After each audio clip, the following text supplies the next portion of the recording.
welcome back to our final week of Halloween Horror Month.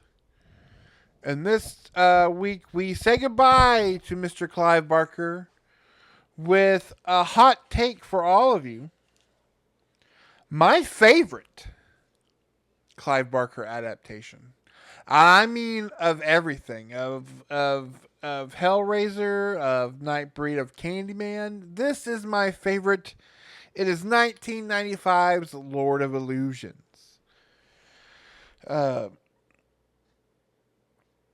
Based on Barker's short story, The Last Illusion, loosely based on it. But this is also the last film he ever wrote and directed.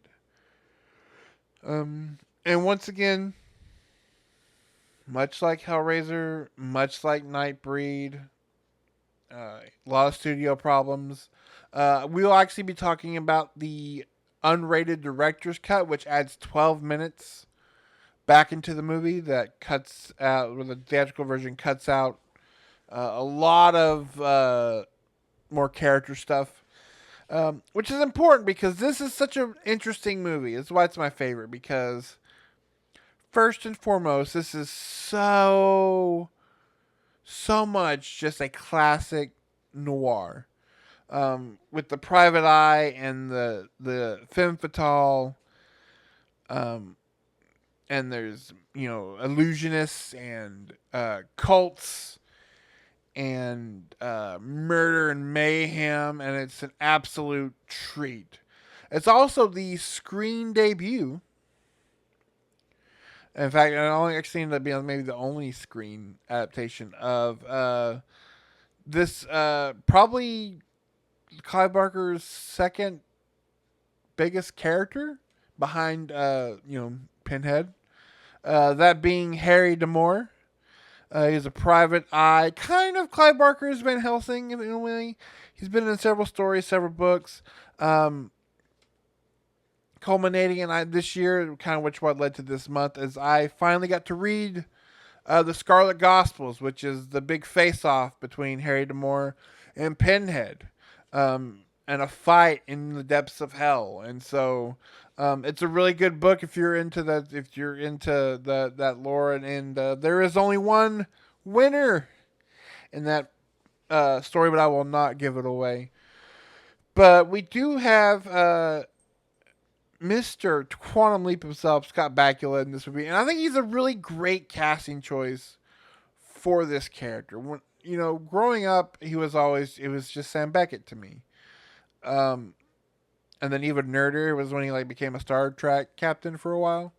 But I think he does a great job. It's also fun in this movie to see Kevin J. O'Connor, who plays Philip Swan, this illusionist, very famous illusionist. Because him. He's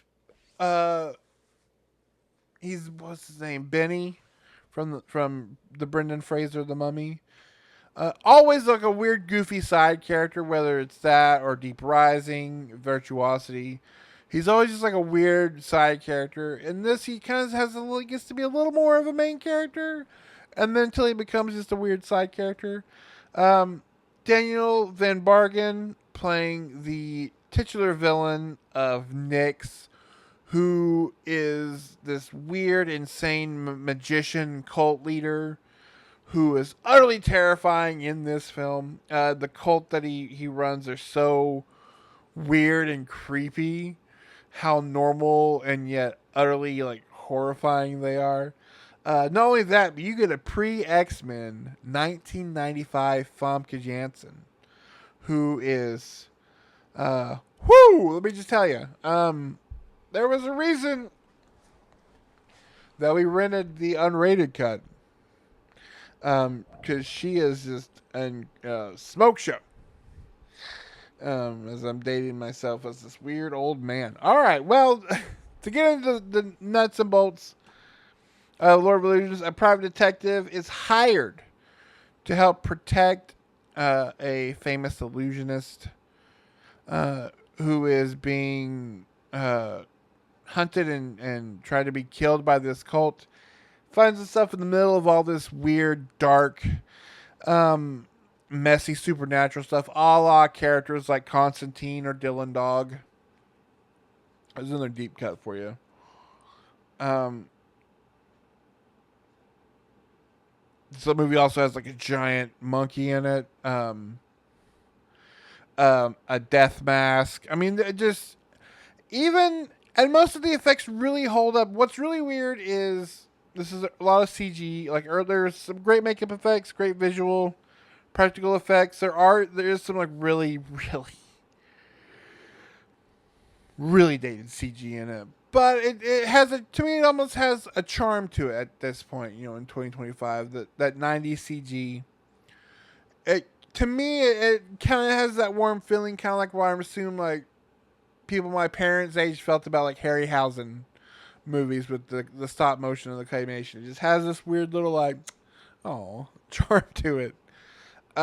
Again, no spoilers, but what a fantastic mix of like 1930s crime noir with this otherworldly like Masonic death cult magic, real magic. Um, there's just some in like really brutal stuff in it, and it's what's so sad is that I think this is a movie that really shows that Clive Barker like really was there. He like Hellraiser is fantastic for a first time film for what he did. And of course, you get the franchise out of it.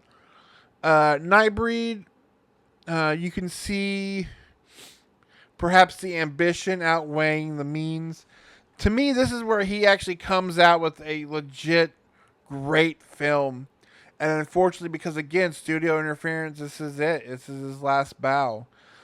Even though, of all people, very famously, Roger Ebert like sang high praise for this movie. He really dug it. So again, like I said, it's my absolute favorite of the Clive Barker films. It's because I'm a sucker for noir. It is also fitting that we end on this one because this is the end of October. This is the end of our Halloween horror month. And we are going directly into honestly my favorite theme month of the year. And that is Neo Noir November. So, uh, I've got some real fun ones lined up this year. Of course, we continue on with our obligatory making Amber watch one David Lynch movie a year. It's always a Neo Noir November. We've got our old pal Brian De Palma back. We're also going to say goodbye to an actor we lost earlier this year. It feels like I can't believe it's already. It feels like time has gone by. We are going to look at one of the great noir films of Gene Hackman. And another little piece of surprise there I'm going to save. So you're not going to want to miss our Neo Noir November theme month, as well as we're carrying this over into our November live because Nick and I are sticking on the noir train. Only we're tackling we're talking neo westerns. So you're not going to miss that because we're going to talk about some fun movies. This is a great month. I'm super excited. November is my favorite themed month, and so we're going to talk about some really great films. You're not going to miss that. So make sure you are subscribed right below. Just click the bell, click the subscribe button, and you don't want to miss a thing. And that way you don't miss any of these reviews that go up each week. You don't miss the live shows. You don't miss the post-theater clarity videos that Nick does when he goes to the movie theater. You don't miss any of it, but you got to click the subscribe and the bell. And like and share and tell your friends. And let's keep on the road. We're now pushing on the road to 100. Let's get there. And with your help, we can. And remember to come back next week with your fedoras and your unfiltered cigarettes and be ready to call everybody Dame because we are talking Neo Noir November is going to be in full effect. And until then, I don't know magic or I do like a cool card trick. So besides just screaming mind freak, I'll just see you guys next week.